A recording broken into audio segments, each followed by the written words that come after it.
सादर जय जिनेंद्र सभी को मेरे इस चैनल सोनू सेठिया में आप सबका स्वागत है। आज हम बात करेंगे श्री भक्तांबर स्तोत्र के श्लोक संख्या 19 पर।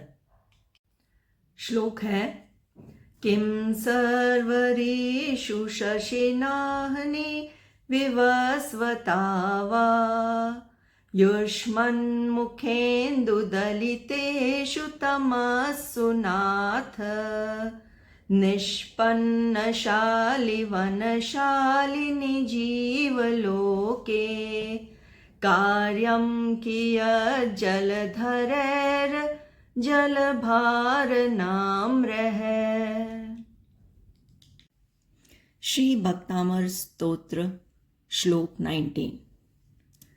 किम सर्वरीषु, ये डॉट जो लास्ट में क पर है वो होता है किम, म का फोनिक्स इसमें उच्चारण हम इसमें करते हैं। किम सर्वरीषु, व के ऊपर जो ये मार्क आया है वो होता है आधा र, तो ये शब्द हो जाता है सर्वरीषु। व के बोलने से पहले हम र का फोनिक्स करेंगे। किम सर्वरीषु शशिना अहनि, ये जो शब्द है यहाँ पर ह के पैर में र न है, यहाँ पर ह और पैर में न, तो जो पैर में अक्षर होता है वो पूर्ण अक्षर होता है, तो ये होता है ह और न पूरा। तो ये शब्द, और इस एस का फोनिक्स हम करते हैं अ के रूप में, तो ये शब्द हो गया श शी ना अह नी। जैसे ह के पैर में अगर हम ऐसे लिखते हैं म, तो ये होता है ह आधा और म पूरा। जैसे एग्जाम्पल में ब्रह्मा, ब्रह्मा शब्द में ये हो गया ब्र ह आधा और मा, ब्रह्मा। इस प्रकार से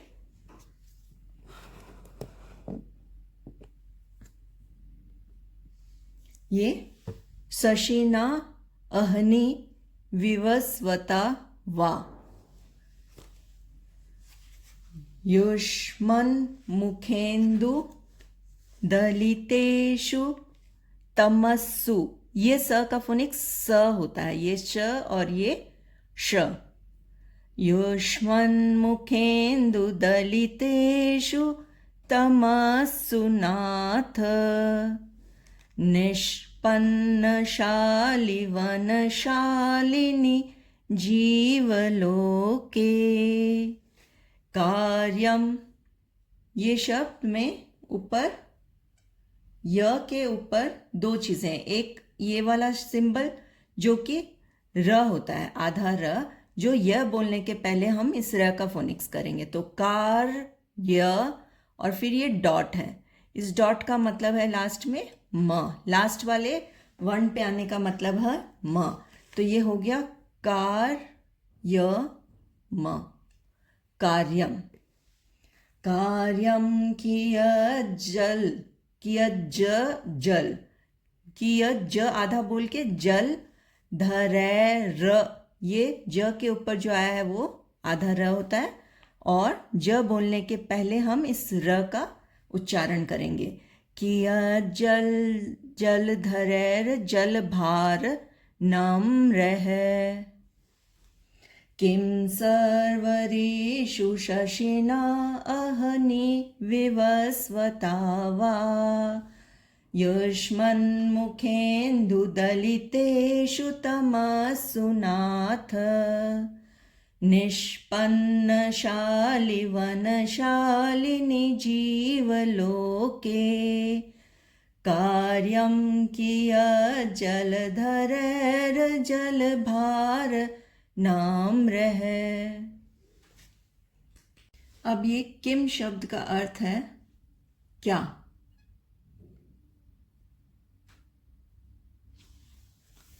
सर्वऋषु, सर्वऋषु मतलब रात्रि में, रात्रि में। शशिना प्लस अहनी, ये शब्द हो गया शशिना अहनी। शशिना मतलब चंद्रमा से, अहनी मतलब दिन में। विवस्वता वा, विवस्वता का मतलब हो गया सूर्य से, एंड वा का अर्थ हो गया अथवा।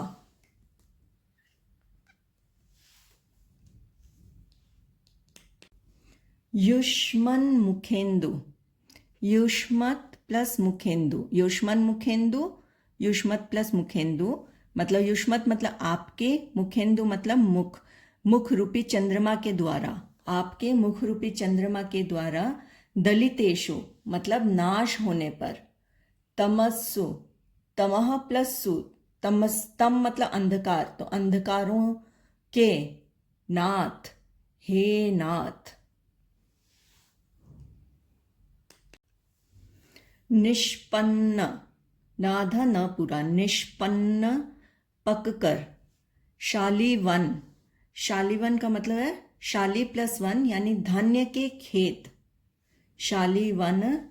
शालिनी, शालिनी मतलब सुशोभित। जीवलोके यानी कि मनुष्य लोक में, यानी कि इस संसार में। कार्यम, कार्यम का अर्थ हुआ प्रयोजन है। कियत जल धरेर जल भार, इसका मतलब है कियत प्लस जलधर प्लस जलभार। तो कियत मतलब क्या, जलधर मतलब बादल, एंड जलभार मतलब जल के भार से। नम्र है मतलब झुके हुए। O Bhagwan Adinath, where is the need of the sun during the day and moon during night, when your ever radiant face sweeps away the darkness of world? As both sun and moon removes only worldly darkness, your face glow removes all internal and external darkness. Indeed, once the crop is ripe, what is the need of thundering rain clouds, the clouds heavy with the weight of water? They just go in vain without affecting the ripe crop. Shri Bhaktamar Stotra श्लोक 19। इस काव्य में आचार्य श्री जी ने एक साथ सूर्य और चंद्रमा की कांति को भगवान की कांति के सामने निरर्थक सिद्ध करते हुए कहा है कि आपके मुख रूपी चंद्रमा के उपस्थित होते हुए दिन में चमकने वाले सूर्य की और रात्रि में उजाला करने वाले चंद्रमा की कोई आवश्यकता नहीं है। ये दोनों केवल बाहर का ही अंधेरा दूर कर पाते हैं, जबकि आपका सौम्य मुद्रा अंतरंग और बहिरंग दोनों प्रकार के अंधकारों को दूर कर देता है। इसमें उदाहरण देते हुए आचार्य श्री जी ने कहा है, जिस प्रकार धान की फसल पक जाने पर पानी का बरसना निरर्थक है, जल से भरे बादल व्यर्थ हैं, अतः आपकी कांति के सामने सूर्य चंद्र की कांति की क्या आवश्यकता। भगवान का प्रकाश ही वास्तविक प्रकाश है जो अज्ञान को दूर करता है। जब जीवन उपवन ज्ञान, दर्शन, चारित्र, क्षमा, संतोष, विनय, वैराग्य आदि गुणों से महकने लगता है, तब ऊपर से बाह्य प्रदर्शन, इत्र आदि छिड़कने की आवश्यकता नहीं होती। आज के लिए बस इतना ही। सादर जय जिनेंद्र सभी को। मेरे साथ बने रहिए। Stay tuned for more videos. Do like, share and subscribe my channel. सभी को धन्यवाद।